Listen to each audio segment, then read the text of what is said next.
Salam sejahtera saudara-saudaraku yang Tuhan kasihi. Salam sehat buat kita semua, dimanapun berada. Bersama saya, Pendeta Johannes, akan mengajak saudara untuk menyambut hikmat Tuhan pada hari ini. Topik renungan kali ini, apakah bahasa lain sama dengan bahasa roh? Dalam ibadah gereja-gereja tertentu, ada bahasa-bahasa lain yang disebut juga sebagai bahasa roh. Namun tidak semua orang yang mendengarnya dapat mengerti dan memahami bahasa-bahasa lain tersebut.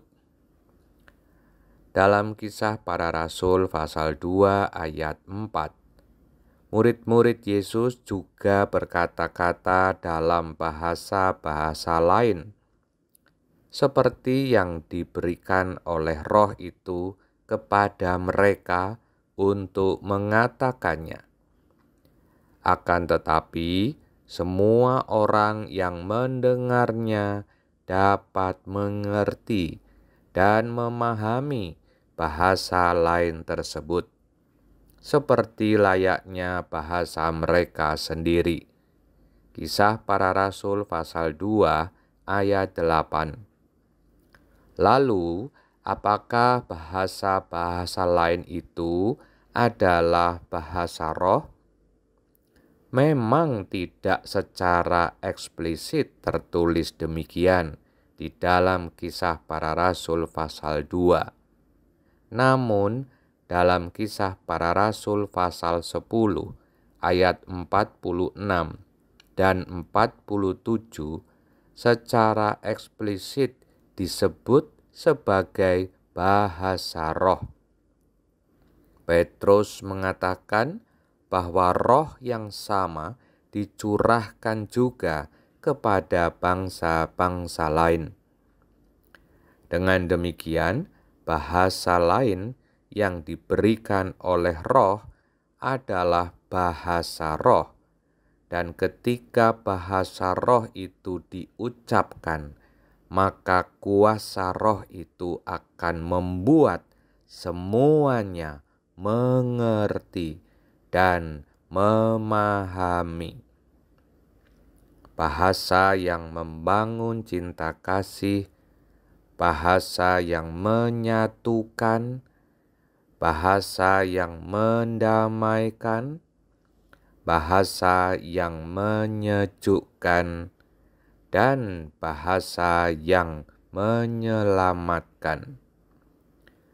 Karena itu berbahagialah ketika apa yang kita katakan dimengerti oleh orang lain, menyejukkan orang lain, bahkan menyelamatkan orang lain.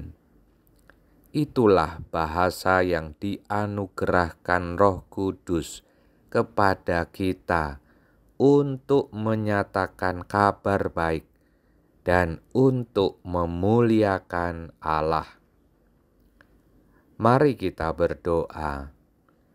Bapa kami yang ada di sorga, dimuliakanlah namamu, seperti yang telah Engkau nyatakan kepada para rasul, demikian juga Engkau nyatakan kepada kami semua. Engkau telah mengaruniakan bahasa roh kepada para rasul dan juga kepada kami, yaitu bahasa yang membuat kami semua mengerti untuk membangun cinta kasih, kedamaian, dan keselamatan. Terima kasih Tuhan. Di dalam nama Bapa, Anak, dan Roh Kudus, Tuhan memberkati engkau dan melindungi engkau, memberkati keluargamu dan kesehatan tubuhmu. Tuhan menyinari engkau dengan wajah-Nya dan memberi engkau kasih karunia di dalam pekerjaanmu dan segala aktivitasmu. Tuhan menghadapkan wajah-Nya kepadamu dan memberi engkau damai sejahtera. Di dalam nama Yesus. Amin.